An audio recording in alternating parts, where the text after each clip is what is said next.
कार्तिक पूर्णिमा गंगा स्नान मेले का गढ़खादर में हवन पूजन विधि विधान मंत्रोच्चारण के साथ हुआ भूमि पूजन। जनपद की तीर्थ नगरी गढ़मुक्तेश्वर के खादर क्षेत्र में मोक्षदायिनी पतित पावनी गंगा मैया के रेतीले मैदान में लगने वाले तंबू नगरी आगामी कार्तिक पूर्णिमा गढ़ गंगा मेले 2025 के सफल आयोजन को लेकर मंगलवार को गंगा घाट पर भूमि पूजन एवं गंगा आरती का आयोजन किया गया। कार्यक्रम में विधायक हरेंद्र तेवतिया, जिला पंचायत अध्यक्ष रेखा नागर, भाजपा जिलाध्यक्ष नरेश तोमर, जिला अधिकारी अभिषेक पांडे, मुख्य विकास अधिकारी हिमांशु गौतम तथा अन्य अधिकारियों ने भाग लिया। भूमि पूजन के बाद जिला अधिकारी ने अधिकारियों के साथ बैठक कर मेले की तैयारियों की समीक्षा की। उन्होंने कहा कि मेला सौहार्दपूर्ण, सुरक्षित और स्वच्छ वातावरण में संपन्न होना चाहिए। सभी अधिकारी अपनी जिम्मेदारियां धैर्यपूर्ण और नियमितता के साथ निभाएं ताकि श्रद्धालुओं को किसी प्रकार की असुविधा न हो। डीएम ने विशेष रूप से स्वच्छता, प्रकाश व्यवस्था, यातायात प्रबंधन और सुरक्षा पर ध्यान देने के निर्देश दिए। उन्होंने भैंसा दौड़ पर सख्ती से प्रतिबंध लगाने और सभी रूटों का पूर्ण निरीक्षण करने के भी आदेश दिए। अपर पुलिस अधीक्षक ने पुलिस अधिकारियों को निर्देशित किया कि मेले से पूर्व सभी स्थानों का निरीक्षण कर ले तथा घाटों पर बैरिकेडिंग और वॉच टावर की उचित व्यवस्था सुनिश्चित करें। इस अवसर पर मुख्य चिकित्सा अधिकारी डॉक्टर सुनील त्यागी, उप जिलाधिकारी गढ़मुक्तेश्वर, जिला सूचना अधिकारी वाईपी सिंह, अपर मुख्य अधिकारी जिला पंचायत शिशुपाल सिंह, पुलिस क्षेत्राधिकारी गढ़मुक्तेश्वर सहित अनेक विभागीय अधिकारी एवं भाजपा कार्यकर्ता उपस्थित रहे। पूजन किया गया है, क्या कहेंगे? देखिए, जैसा कि आप अवगत हैं, गढ़मुक्तेश्वर में दिवाली के बाद कार्तिक पूर्णिमा के अवसर पर एक बहुत बड़ा मेला आयोजित किया जाता है। गढ़ मेला 2025 के सफल आयोजन के लिए प्रार्थना करने के लिए आज यहाँ पर भूमि पूजन का कार्यक्रम था, जिसमें माननीय विधायक गढ़मुक्तेश्वर और जिला पंचायत के अध्यक्षा महोदय, जिला पंचायत इसके की कार्यदायी एजेंसी जिला पंचायत के नेतृत्व में मेला होता है, उनके साथ आज भूमि पूजन का कार्यक्रम किया गया। अन्य सम्मानित जरूरी मौजूद और प्रशासन का पूरा प्रयास रहेगा कि गढ़ मेला 2025 में आने वाले प्रत्येक इससे बढ़िया मौका ना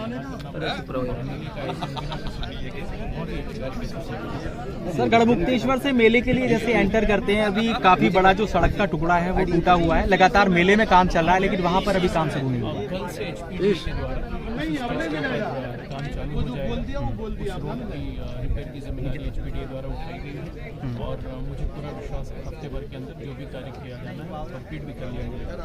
इसी के तरह मीरा की रेती की तरफ से आने वाली जो नगर पालिका की क्षेत्राधीन सड़क है, उधर भी कुछ गड्ढे मिलने की शिकायत पाई गई थी, वहाँ पर भी बहुत जल्द नगर पालिका द्वारा कार्य प्रारंभ कर दिया जाएगा और मेले प्रारंभ होने से बहुत पूर्व ये दोनों सड़कें पूरी तरह। सर, गंगा के बढ़े जलस्तर के कारण इस बार मेले का जो प्रारूप है पूरी तरीके से चेंज हो गया है। ये मेला अगर एक दृष्टि से देखा जाए तो 3 जिलों के जो है सीमाओं पे लग रहा है, जिसमें मेरठ भी है, अमरोहा भी आ रहा है और आपका हापुड़ भी आ रहा है। कितना बड़ा परिवर्तन देख रहे हैं और कैसी कोशिश इस मेले को भव्य बनाने की रहेगी इस बार? देखिए, गंगा जी का जो बहाव है और जो कटान हुआ है इस बार, उसकी वजह से पिछले 2 वर्षों से भी जो मेला है वो पारंपरिक रूप से जहाँ पे स्थापित होता था उसके बाईं ओर शिफ्ट किया है। तो इस बार भी मेला जो है थोड़ा सा मेरठ सेक्टर की ओर बढ़ गया है। इसका लाभ एक ये हुआ है कि हमें रेती में मेला आयोजित कराने का मौका मिला है और मेले का क्षेत्रफल भी पिछली बार की तुलना में लगभग 30 से 35% बढ़ गया है।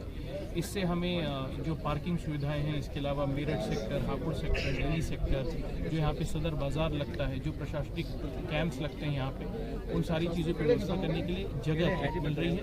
रोड्स हमें थोड़ी लंबी बनानी पड़ी, लेकिन इस बार रोड्स की चौड़ाई, आप जिस रोड से आए होंगे आपने देखा होगा, पिछली बार जो रोड 60 फुट की थी उसको इस बार 90 फुट तक कर दिया गया है।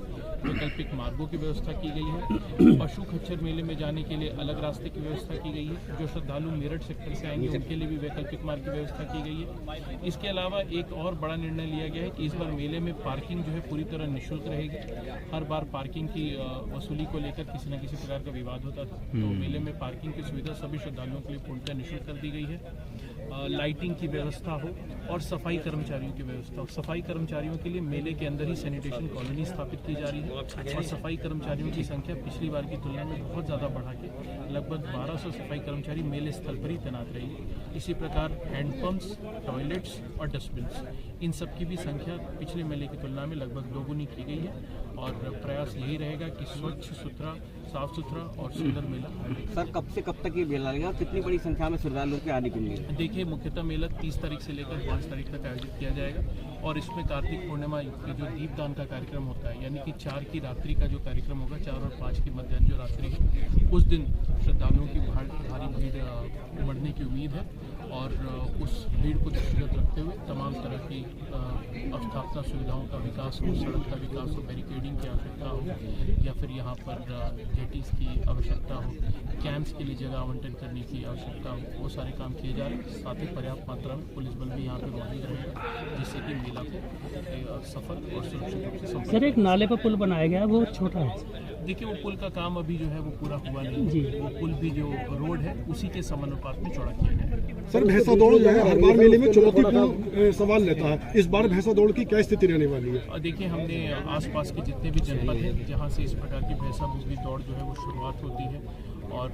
जितने भी कमिश्नरेट हैं वहाँ पे पुलिस आयुक्त को, बाकी जिलों में जिलाधिकारियों को ये मेले से बहुत पहले, लगभग महीने भर पहले आयुक्त महोदय के माध्यम से अनुरोध किया है। उनको ये इंटेलिजेंस देते हुए कि कहाँ कहाँ से भैंसा बुगली दौड़ होती है और हमें पूरा विश्वास है स्थानीय प्रशासन वहाँ पे अपनी कार्रवाई करके सोर्स से ही इस प्रकार की अमानवीय और क्रूर प्रथा को समाप्त करने में हमारा सहयोग देगा। इसके अलावा हमारी गढ़मुक्तेश्वर की जो पुलिस है और तहसील प्रशासन है, ये भी इस बात को लेकर चौकन्ने हैं कि अगर किसी के द्वारा भी इन तमाम रोकों के बावजूद इस प्रकार के अमानवीय और क्रूर कृत्य को मेले की आड़ में करने का प्रयास किया गया तो उनके विरुद्ध सख्त से सख्त कार्रवाई करके ऐसे उपद्रवी तत्वों को जेल भेज दें। ठीक।